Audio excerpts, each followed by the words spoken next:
How Shaolin monks handle toxic people, ancient secrets that actually work. What if I told you that every difficult person you encounter is actually your greatest teacher in disguise? That the coworker who constantly undermines you, the family member who pushes all your buttons, or the neighbor who seems determined to make your life miserable? What if they're all here to unlock a level of inner strength you never knew existed? The ancient Shaolin masters believed that our greatest enemies are not the ones who fight us with fists, but those who disturb our inner peace. They understood something that modern psychology is only now catching up to: that difficult people aren't obstacles to our happiness. They're the very path to it. Today, I'm going to share with you the secret wisdom that allowed Shaolin monks to maintain unshakable calm in the face of bandits, corrupt officials, and even armies. These aren't just pretty philosophies. These are battle-tested strategies that have been refined over 1,500 years. By the end of this video, you'll have a complete arsenal of mental and spiritual tools that will transform how you handle every challenging person in your life. But here's the catch. This wisdom only works if you're willing to completely flip your understanding of what it means to deal with difficult people. Are you ready to discover why the strongest warriors never fight? Introduction and preview. Welcome back to Monk Mode Motivation, where we dive deep into the ancient wisdom that creates modern warriors. I'm your guide on this journey into Shaolin and Buddhist teachings, and today we're tackling one of the most requested topics: how to handle difficult people without losing your mind, your peace, or your principles. Now, before we begin, let me ask you something. How many times this week have you found yourself replaying conversations with someone who frustrated you? How much mental energy have you spent rehearsing arguments, planning comebacks, or simply trying to understand why some people seem so determined to make life complicated? The Buddha taught that we suffer not because of what happens to us, but because of our resistance to what happens to us. Today, you're going to learn how to transform that resistance into resilience, and how to turn every difficult interaction into an opportunity for growth. We'll cover the 5 pillars of Shaolin emotional mastery, the Buddhist Mirror Technique, and what I call the Iron Shirt Method for protecting your energy. Plus, I'll share some real-world examples and practical exercises you can start using immediately. Chapter 1. The Warrior's Mindset Shift. Let's start with a fundamental shift that separates the Shaolin approach from everything else you've probably heard about dealing with difficult people. Most advice tells you to set boundaries, be assertive, or simply avoid these individuals. But here's what the masters understood. The problem isn't the difficult person. The problem is your reaction to them. Think about water for a moment. When water encounters a rock, does it get angry? Does it complain about the unfairness of obstacles? No, it simply flows around, over or through. It adapts without losing its essential nature. This is the first pillar of Shaolin wisdom: adaptive non-resistance. But wait, I can already hear some of you thinking, that sounds like being a doormat. And that's exactly the trap most people fall into. They confuse non-resistance with passivity. The Shaolin way is different. It's like bamboo that bends in the storm, but never breaks, while the rigid oak tree gets uprooted. Here's a practical example. Your boss consistently takes credit for your work and publicly criticizes you. The typical response? Get defensive, argue, build resentment. The Shaolin response? Observe without attachment. Interesting, the monk would think. This person is revealing their own insecurities and lack of confidence. They need to diminish others to feel powerful. This tells me nothing about my worth and everything about their inner state. You see, when you stop taking things personally, and I mean really stop, not just intellectually understand it, something magical happens. The difficult person loses their power over you. They're like comedians telling jokes to an empty room. Without your emotional reaction, their behavior becomes irrelevant. The Buddha described this as the second arrow teaching. The first arrow is what happens to you, someone's rude comment, unfair treatment, or aggressive behavior. You can't always control that first arrow, but the second arrow? That's your reaction, the anger, the rumination, the story you tell yourself about what it means. That second arrow is entirely within your control, and it's usually what causes the real suffering. Now, let me share something that might surprise you. In Shaolin tradition, there's a practice called enemy gratitude. Advanced practitioners would actually thank their opponents for the opportunity to practice patience and compassion. Why? Because easy situations don't build strength. Difficult people are like resistance training for your emotional muscles. Chapter 2, the 5 Pillars of Emotional Mastery. Now let's dive into the 5 pillars that form the foundation of Shaolin emotional mastery. These aren't just concepts. They're practical tools that you can implement starting today. Pillar 1, the mirror principle. Every difficult person is a mirror reflecting something back to you. The Shaolin monks believe that our external world is a direct reflection of our internal state. That person who constantly interrupts you, they might be mirroring your own impatience or your tendency to not really listen to others. The colleague who's always negative, they could be reflecting your own hidden pessimism or fear. This doesn't mean you're responsible for their behavior. That's their karma to work through. But it does mean there's always a lesson for you in the encounter. I once worked with someone who was incredibly controlling and micromanaging. Instead of just being frustrated, I asked myself, where in my life am I being controlling? The answer was uncomfortable but enlightening. I was being controlled with my own expectations of how things should go. Pillar 2, energy conservation. The Shaolin masters understood that energy is finite and precious. Every moment you spend angry at someone, every mental replay of an argument, every emotional reaction to their behavior, that's energy you're not using to create the life you actually want. There's a beautiful Zen story about 2 monks traveling together. They come to a river where a woman is stranded. Despite their vows not to touch women, the older monk carries her across. Hours later, the younger monk finally says, "How could you touch that woman?" The older monk replies, "I set her down at the river. Why are you still carrying her?" This is the essence of energy conservation. You deal with the situation in the moment, then you release it completely. No mental replays, no emotional residue, no carrying yesterday's problems into today's opportunities. Pillar 3, compassionate detachment. This might be the most misunderstood concept in Buddhist teaching. Detachment doesn't mean you don't care. It means you care without being controlled by the outcome. You can have compassion for someone's suffering without taking on their emotional state. When someone is being difficult, they're almost always in pain. Hurt people hurt people. This isn't just a saying, it's a fundamental truth. The person who's constantly critical, they're probably incredibly hard on themselves. The one who's always angry, they're likely to deal with deep disappointment or fear. Understanding this doesn't excuse their behavior, but it does free you from taking it personally. You can respond with compassion while maintaining firm boundaries. You can wish them well while protecting your own peace. Pillar 4, the inner fortress. Shaolin monks developed what they called an inner fortress, an unshakable sense of self that couldn't be disturbed by external circumstances. This isn't arrogance or superiority. It's a deep understanding of your own worth that doesn't depend on others' approval or behavior. Building this inner fortress requires daily practice. It's meditation, yes, but it's also the small choices you make throughout the day. Do you seek validation from others? Do you change your behavior to avoid conflict? Do you compromise your values to keep peace? Every time you choose authenticity over approval, you strengthen your inner fortress. Pillar 5, strategic response over reactive response. The final pillar is perhaps the most practical. It's the difference between reacting from emotion and responding from wisdom. The reaction is immediate and often unconscious. A response is considered and intentional.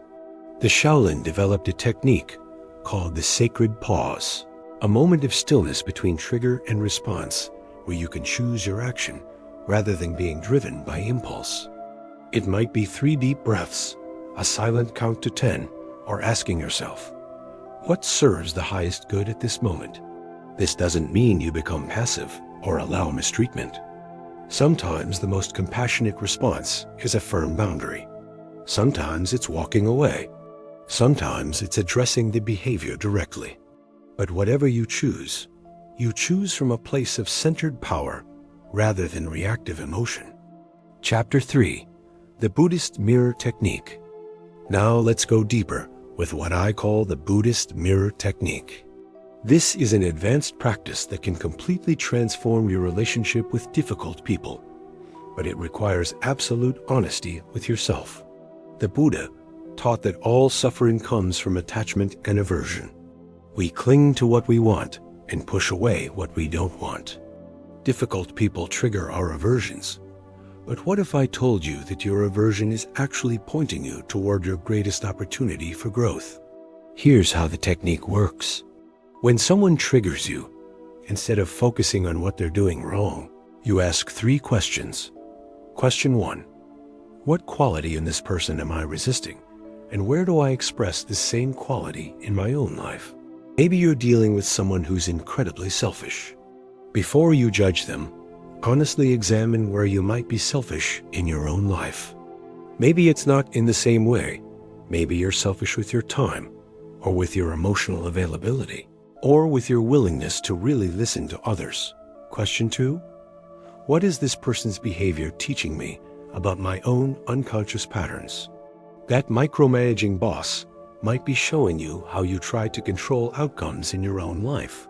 The gossiping coworker might be reflecting your own tendency to focus on others' problems rather than addressing your own challenges. Question 3. If this person is my teacher, what lesson am I being invited to learn? Maybe the lesson is patience. Maybe it's setting boundaries. Maybe it's learning to maintain your center in chaos. Maybe it's developing genuine compassion for someone who's clearly struggling. I want to share a personal example. I once had a neighbor who was constantly complaining about the weather, about politics, about other neighbors, about everything. Initially, I found this incredibly draining and would avoid conversations with them. But then I applied the mirror technique. I realized that while I wasn't complaining out loud, I was doing a lot of mental complaining. I was constantly finding fault with situations, wishing things were different, focusing on problems rather than solutions. This person was showing me my own inner critic in external form.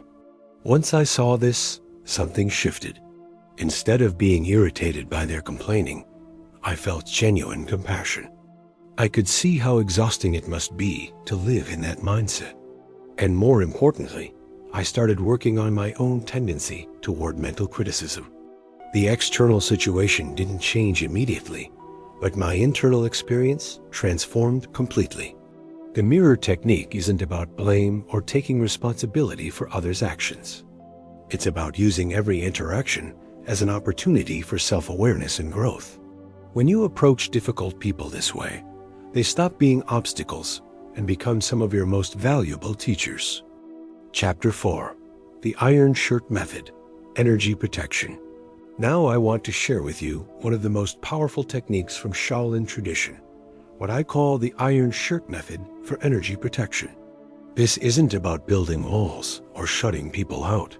It's about creating an energetic boundary that allows you to remain open and compassionate while protecting your inner peace. In traditional Shaolin training, the Iron Shirt was a martial arts practice that made the body incredibly resilient to external attacks. But the masters understood that the most important battles weren't physical, they were energetic and emotional. So they developed internal practices to protect the mind and spirit.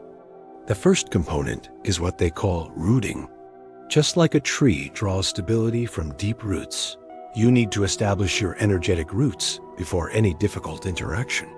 This is a 3-step process. Step 1, physical grounding. Feel your feet on the earth. Take 3 deep breaths and imagine roots growing from your feet deep into the ground. This isn't just visualization. There's real science behind how physical grounding affects your nervous system and emotional stability. Step 2. Mental centering. Return your attention to your core values and intentions. Ask yourself, who do I want to be at this moment? This keeps you connected to your authentic self rather than being pulled into reactive patterns. Step 3. Energetic shielding. Imagine a protective bubble of light around you. This isn't about shutting out the world, but about maintaining your energetic integrity. You can be present and engaged while still maintaining your center. The second component is what I call emotional Aikido. In martial arts Aikido, you use an opponent's energy against them by redirecting it rather than meeting force with force. Emotional Aikido works the same way. When someone comes at you with anger, instead of meeting anger with anger, you redirect it. You might say something like, "I can see you're passionate about this. Help me understand what's most important to you." You're not absorbing their anger, but you're not fighting it either. You're redirecting it towards something more constructive. When someone tries to dump their negativity on you, you can redirect by saying, "That sounds really challenging. What do you think might help?" You're acknowledging their experience without taking on their emotional state. The third component is energetic boundaries. This is different from traditional boundary setting because it's internal rather than external. You decide in advance what energy you'll accept and what you'll deflect. For example, you can choose to receive someone's words without receiving their emotional charge. You can listen to their content while letting their anger or frustration pass right through you. It's like being a screen door. You let the air through but keep the bugs out. I learned this technique during a particularly challenging period when I was working with someone who was incredibly volatile. One day they would be praising my work. The next they would be criticizing everything I did. Using the iron shirt method, I was able to stay present and professional without being emotionally whiplashed by their moods. The key insight is this: you are not responsible for managing other people's emotions, but you are responsible for protecting your own energetic space. The iron shirt method allows you to do both. You can be compassionate and present without being an emotional sponge. Chapter 5. Real-world application and advanced techniques. Let's bring all of this together with some real-world scenarios and advanced techniques you can use immediately. The true test of any spiritual practice is how well it works in the messy, complicated reality of daily life. Scenario 1. The chronic complainer. We all know this person. They turn every conversation into a litany of problems and grievances. Traditional advice might tell you to avoid them or tell them to be more positive. The Shaolin approach is different. Use the mirror technique first. Ask yourself where you might be focusing too much on problems in your own life. Then apply compassionate detachment. See their complaining as a sign of their own suffering rather than a personal attack on your peace. Finally, use energetic Aikido. Redirect their energy by asking questions like, "What would need to change for this situation to improve?" Or, "What's one small step that might help?" Scenario 2. The aggressive colleague. This person interrupts, dominates meetings, and seems to thrive on conflict. Your iron shirt technique has become crucial here. Ground yourself before interactions, maintain your center during conversations, and remember that their aggression is usually masking fear or insecurity. Advanced technique. Use what Shaolin masters call peaceful warrior presence. This is a calm confidence that doesn't threaten, but also doesn't submit. You speak clearly and directly. You maintain appropriate eye contact, and you don't rush to fill uncomfortable silences. Often, aggressive people are looking for a reaction. When you don't provide one, their behavior often de-escalates naturally. Scenario 3. The family member who pushes every button. This is often the most challenging because there's history and emotional investment. Family members know exactly how to trigger us because they've had years to study our vulnerabilities. The advanced technique here is what I call Adult re-entering. No matter how old you are, family dynamics can pull you back into old patterns and reactions. Before family interactions, consciously choose to show up as the adult you are now, not the child you were then. Set internal intentions. I choose to respond from my current wisdom, not my past wounds. I see this person's behavior as information about their internal state, not as truth about my worth. I can love someone and disagree with their choices. The Master's Secret Technique, loving detachment. Here's the most advanced practice, reserved for those who've mastered the basics. It's called loving detachment, and it's the ultimate expression of Shaolin wisdom applied to relationships. Loving detachment means you genuinely wish someone well while completely releasing any attachment to their choices or behavior. You're not trying to change them, fix them, or get them to see your point of view. You simply hold space for them to be exactly who they are while protecting your own peace and well-being. This doesn't mean you accept mistreatment or avoid necessary conversations.